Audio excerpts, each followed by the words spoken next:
Hello, this is Dr. Tae, and today's presentation is on structured water by popular request. All right, so what is structured water?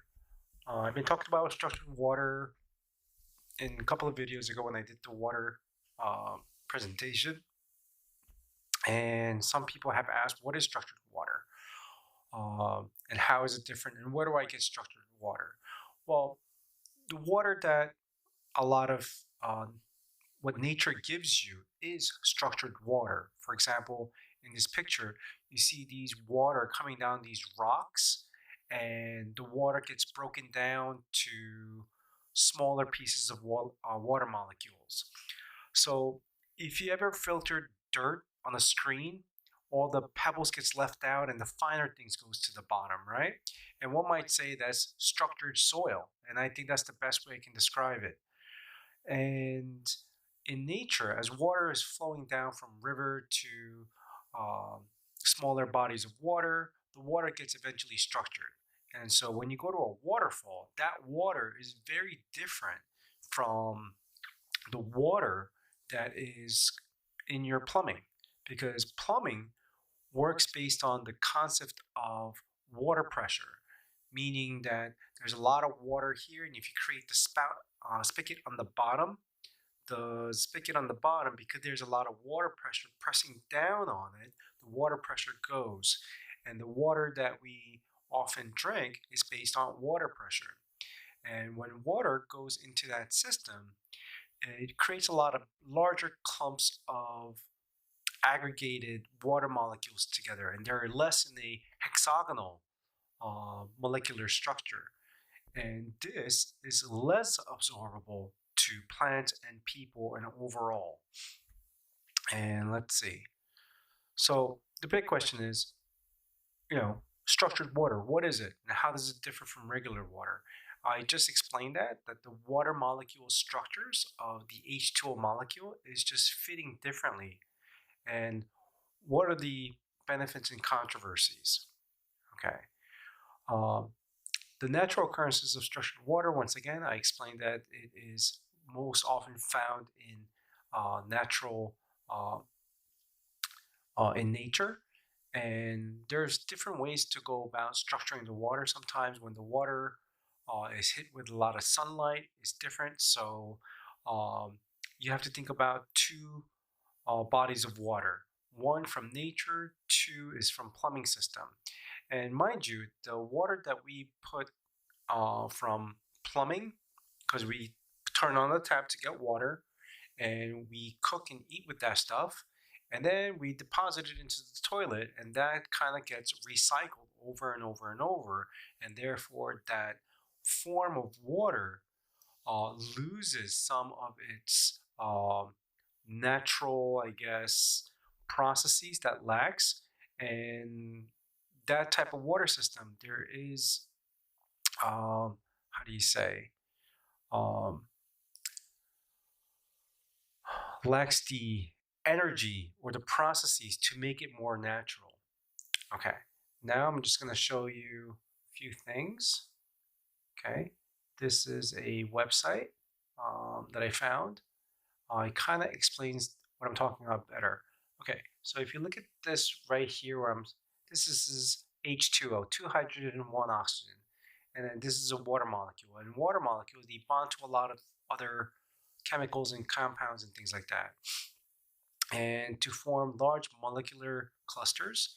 And when this molecular structure is too large, right, like right over here where I have the thing, for it to go in and to be absorbed by the cell, a lot of the water gets left out. So therefore, you absorb less water into your system, and and therefore, um, unstructured water, because they're clumped up together, uh, they're less absorbable to the body and other plants. And if these clusters of water molecules were broken down into smaller hexagonal clusters, like this beautiful hexagonal structures, that is considered to be more absorbable.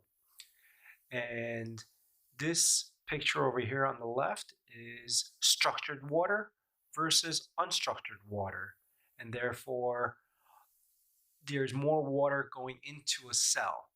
Um, and this is the huge difference about structured water versus non-structured water. Okay. Next, this is a project done in India, miracles of structured water in India that these people did. And here goes.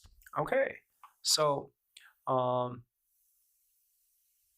if you look at the left, it's about the same amount of harvest that they had.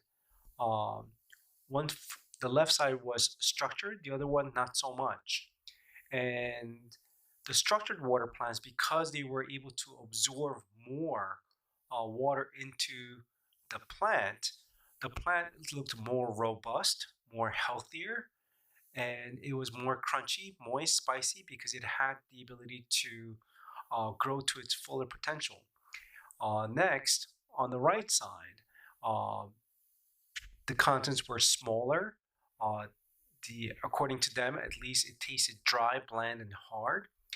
And one might say, "Oh, Tay, this is whatever, some pictures from India and stuff like that." Well, I'm here to tell you, I do know how to structure water myself. I have a water structuring unit, and I've done this experiment on plants. I wish I had the photos, but um, yeah, the plants that you feed structured water, they grow fuller, taller, and the plant of the is more. It seems more robust, believe it or not. I don't have the experience of growing a lot of stuff in my backyard, so I can't say that this is the results that I get.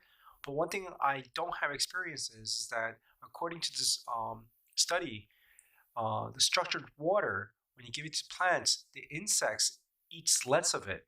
And I'm like, huh, that's how is that uh, possible? The other one is the eggplant, right? You can see where the unstructured water plant was eaten by bugs, and the other one was not, right? And over here is the papaya. Borewell, there's not many papaya, but in the structured water area, it has, according to this, it's got a beautiful yellow star, and it says 100% yield increases. The pomegranate results is that, once again, I have to check this out. The bugs eat less of them, or they have like weird spots or fungal infections. Okay, I could believe that. If there's more robust water, and then the plant's immune system and things like that is able to check, then perhaps less mold will become less mold. Okay, this is the difference that I've seen in my backyard with the structured water versus and inside the house. I had two plants in the house. One was being fed structured water because I got the expensive structured water unit versus the non. And I noticed the structured water plants were definitely bigger. It was getting thicker as well, including watermelon sizes. And cows that were fed structured water, they had increase in hydration, and therefore the milk thickness and fat increased, and milk production increased from 6 liters to 8 liters in 4 months. And healthier chickens, fewer antibiotics, lower mortality rates, nicer coats, and fetterizations.